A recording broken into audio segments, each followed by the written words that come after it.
Boa tarde, turma. Tudo bem?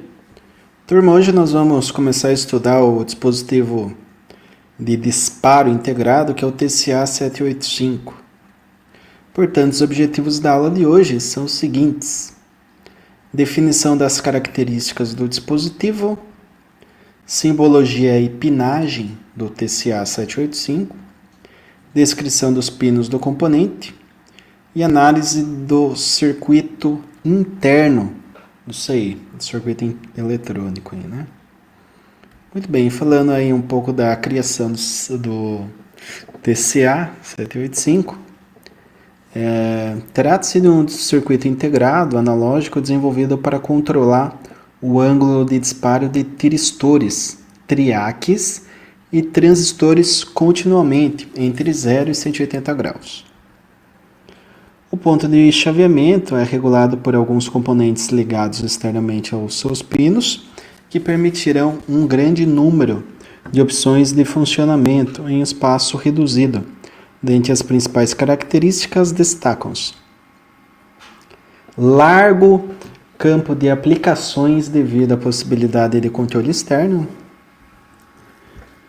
operação em circuitos trifásicos empregando 3 CIs, né? Eu tenho aí um vídeo que eu vou passar para vocês com operação com TCA 785.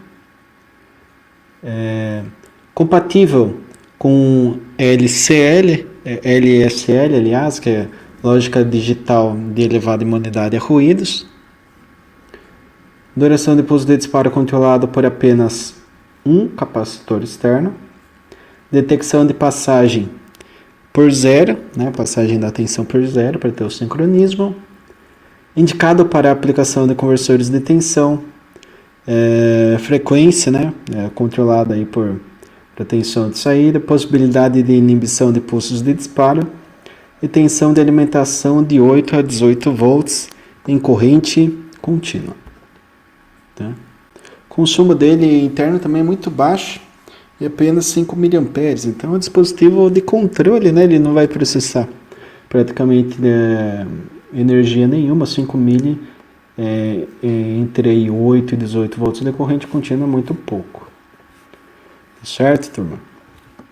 Então aqui perceba que são várias as vantagens, né? Um dispositivo aí muito flexível e de aplicação industrial.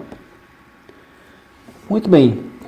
Trazendo aí algumas características técnicas do TCA 785. O TCA 785 possui 16 pinos para controle de disparo de tiristores e até 2 semiciclos da rede elétrica, pode ser o positivo e o negativo, portanto. Abaixo é mostrado o símbolo do componente e o circuito eletrônico interno. Tá? Então, componentes daqui, né? Temos aqui 8 pinos de um lado, mais 8 pinos do outro, totalizando 16 pinos. E o circuito interno, que é o foco da aula de hoje, é esse daqui. Tá? Então a gente vai estudar essa circuitaiada aqui e procurar compreender melhor, né, como que funciona tudo isso daqui. Perceba que nós temos aqui pino 1, né, nós temos aqui, pino 2, 3, 4, enfim, temos todos os pinos aqui, eles estão dispostos entre saída, parte de controle e a parte aqui de entrada. Tá? O pino 5 aqui ele seria para ter uma referência do sinal da tensão da rede. A gente vai estudar isso daí na sequência. Muito bem.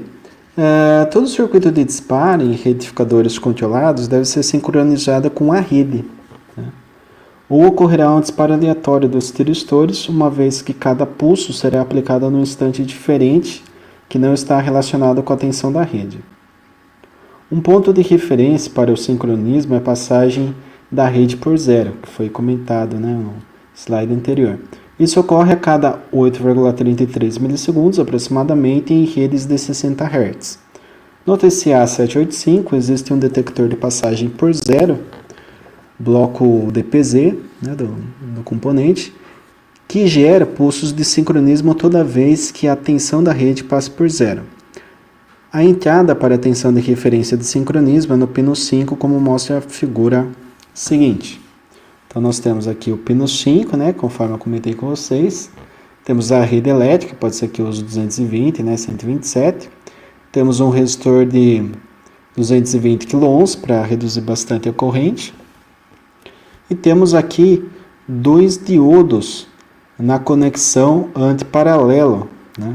Então, temos aqui catodo ligado com anodo e o anodo ligado com catodo, né? D1 e D2.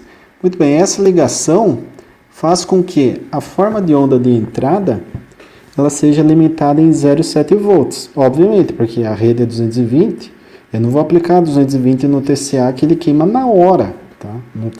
Não tem choro nem vela, é na hora. Então eu coloco esse resistor bem grande para limitar a corrente e os diodos em antiparalelo para limitar a tensão. Então a tensão corrente a ele, ó, é 0,7 positivo e 0,7 negativo. Mas perceba que o que me interessa é isso daqui, ó. Partiu de 0 até 0,7, cruzou, opa, detectou o 0 aqui. Depois está lá, negativo 0,7, opa, cruzou de novo, detectou o 0 novamente, tá? E o circuito da primeira etapa, que vai ter aí essa função, é esse carinha aqui, ó, o DPZ, tá? Que seria o bloco responsável por detectar passagem por 0.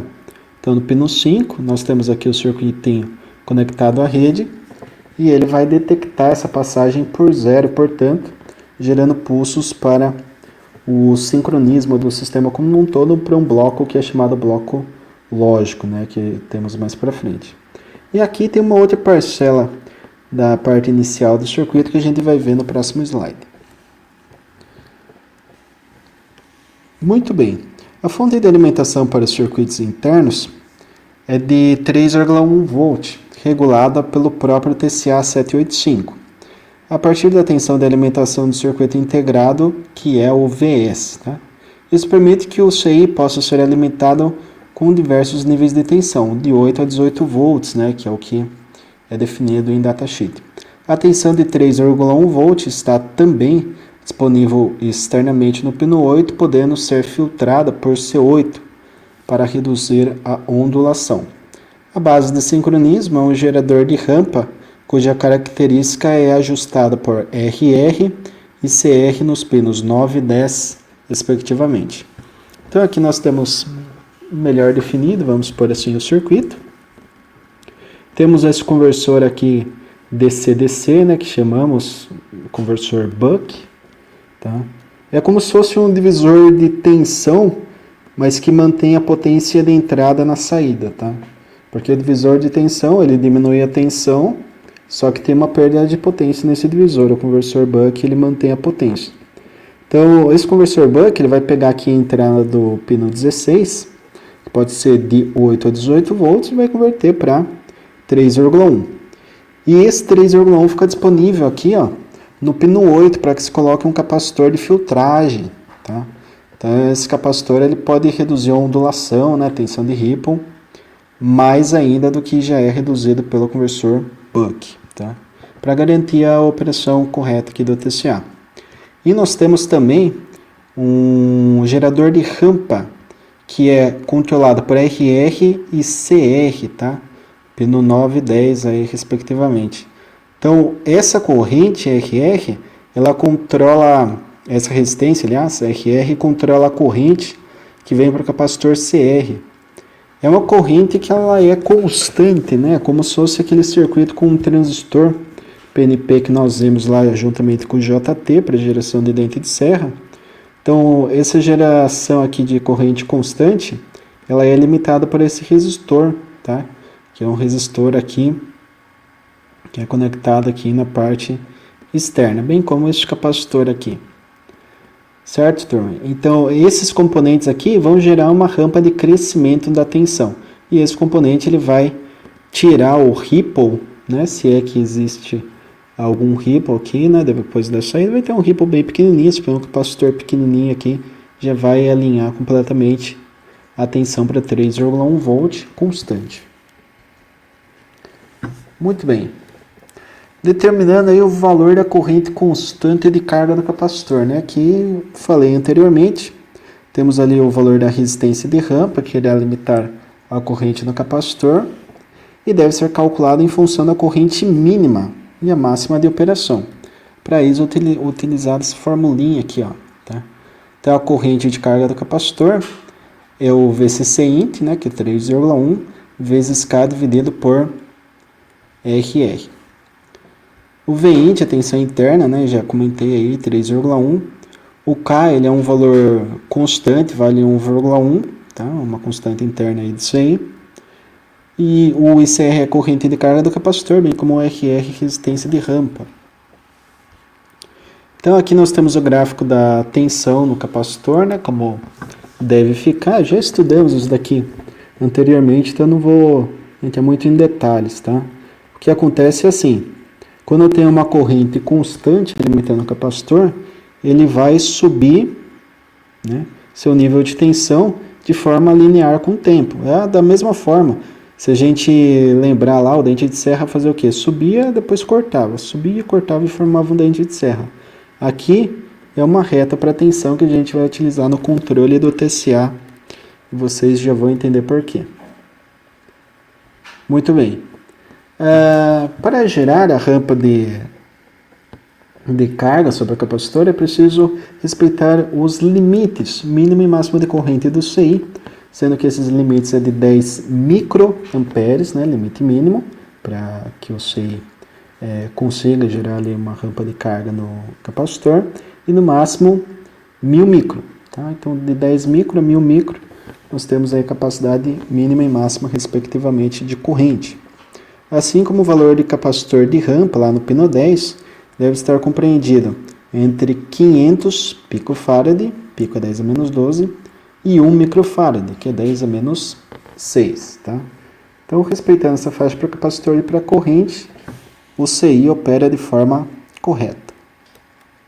Agora, falando um pouco da geração dos pulsos, né, nós temos que existe uma etapa de comparação no nosso TCA, né, no circuito integrado, que está lá o pino 10 e o pino 11, que vai ter uma tensão de controle externa. Tá?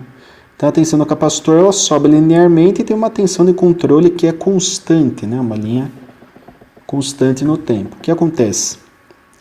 O sinal que ele é aplicado no bloco lógico para a formação de pulsos vai comparar, então, essa tensão, né, olha, essa tensão aqui, que é o V de controle, tá? Que é uma tensão constante no tempo, com essa reta de crescimento do capacitor.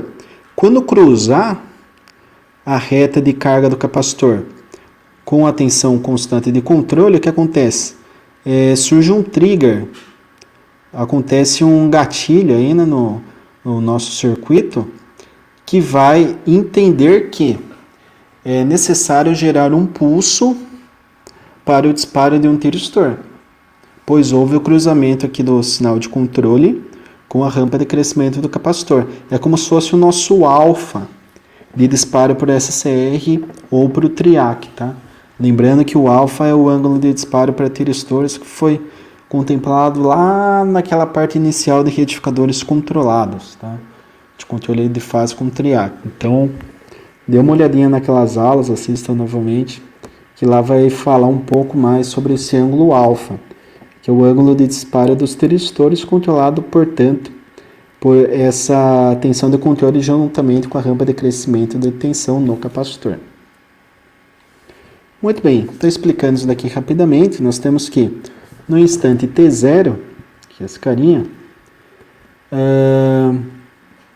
ele é correspondente ao ângulo de disparo alfa em relação ao sinal da rede, quando as tensões se igualam, né? A tensão do capacitor com a tensão de controle, a mudança de estado do sinal de saída VD, que seria esse carinha aqui, do bloco comparador de disparo indicará o bloco lógica de formação de pulsos, né, que um pulso de disparo deve ser acoplado em uma de suas saídas. Tá? Existem várias saídas para TCA. Esse carinha aqui eu não comentei, mas ele basicamente ele vai ficar comparando. Então eu pego essa tensão aqui, tá vendo que tem um sinal positivo? E subtraio dessa daqui. Essa subtração gera um sinal positivo? Sim. Se gera um sinal positivo, essa subtração significa que o sinal de controle é maior que o sinal de tensão do capacitor. Então, mantém uma tensão constante em VD.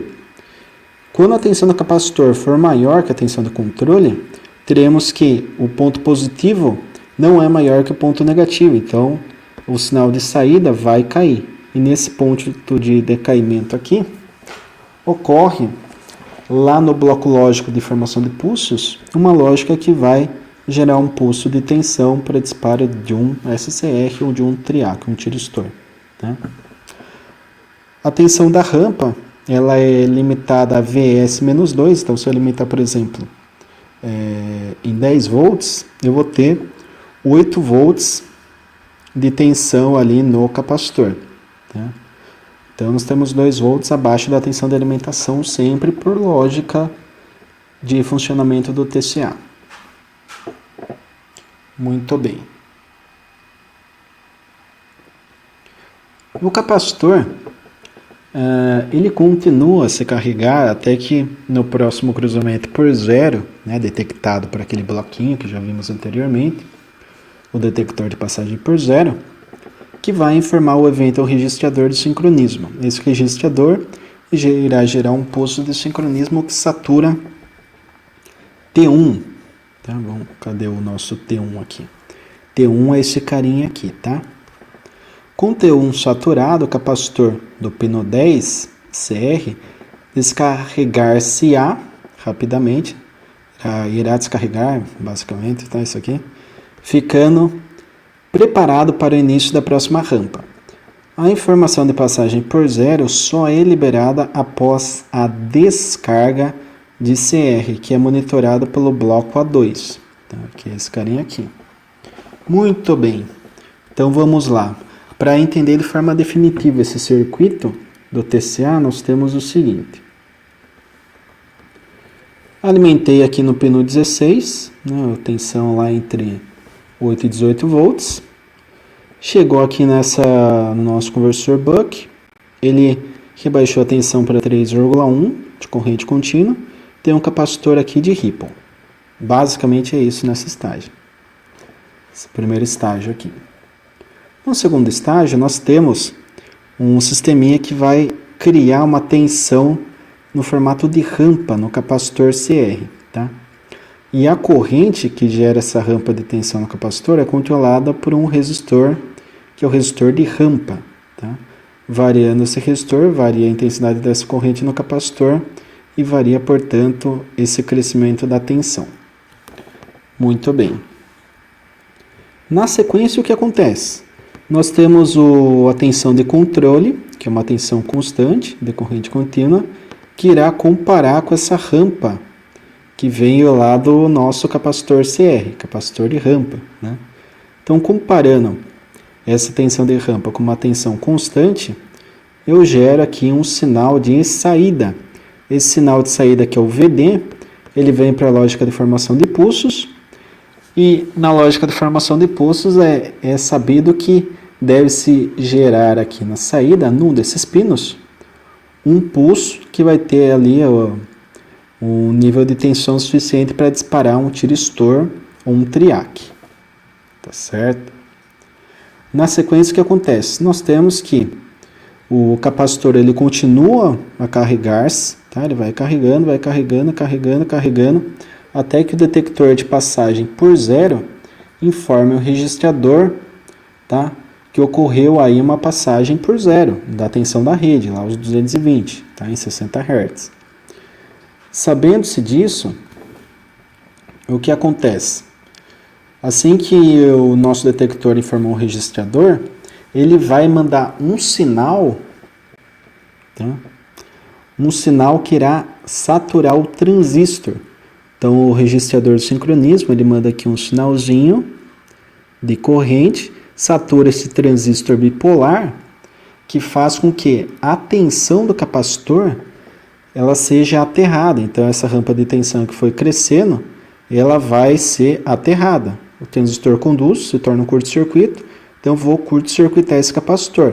Então, a tensão lá de rampa ela vem para zero. Tá? Só que essa tensão ela vai ser monitorada por A2. Tá? Esse A2 aqui, ele é um monitor de descarga de CR, e ele vai portanto, observar se a descarga está completa. Se a descarga estiver completa, ele libera, portanto, a informação para a lógica de formação de pulso, para que ela entenda que se terminou aquele semiciclo da rede e que vai começar um outro processo de carga de capacitor, comparação com tensão de controle, para gerar mais um pulso para o próximo semiciclo e assim para o próximo semiciclo, para que tenhamos sempre um alfa sincronizado com a tensão da rede elétrica, né? A tensão alternada. Eu não posso mandar um pulso de disparo, por exemplo, de 20 em 20 mili, se eu tenho um período da rede elétrica que é 1 sobre 60 Hz, que dá em torno de 16 mili. Né? Se eu pegar ali, mandar um pulso a cada 20 mili, eu estou ignorando mais de um ciclo completo, um positivo e negativo da rede. Então nós temos que ter esse bloquinho aqui de controle de passagem por zero, ele, digamos assim, dentro dessa circuitaiada toda aqui, e se eu expandir esse bloco de formação de pulsos, ele é um circuito mais complexo que esse daqui ainda, esse daqui de registrador de sincronismo também, entendeu? Aqui são bloquinhos apenas para simplificar o que a gente, vamos supor assim, consegue analisar de uma forma mais direta aqui no TCA 785. Certo, turma? Na aula de hoje vou ficar por aqui, uma aula bem carregada aí de informação, né? Muita informação, bastante conceito, né? Informação com uma base teórica bem densa. Aqueles triângulozinhos, né, que se tinha, todos aqueles triângulos, eles são comparadores, tá? Então eles têm um ponto positivo, um ponto negativo e fica sempre comparando. Então, o ponto positivo é maior que o negativo, comparação gera um nível alto. Se o ponto negativo é maior que o positivo, gera um nível baixo, tá? É basicamente isso. E vocês vão estudar mais para frente também esse componente, é um comparador com base em amplificador operacional, que é um componente muito utilizado principalmente em sistemas de controle, conforme a gente já viu aqui no TCA, né? Controle de automação, sistemas analógicos, trabalha bastante com esse componente aí. Certo, turma? Estarei no Teams. Para maiores dúvidas, podem mandar mensagem, foto, vídeo, áudio que vocês acharem pertinente lá para ter dúvidas. Mandarei uma lista de exercício, obviamente, no final da aula. E agradeço a atenção de todos mais uma vez.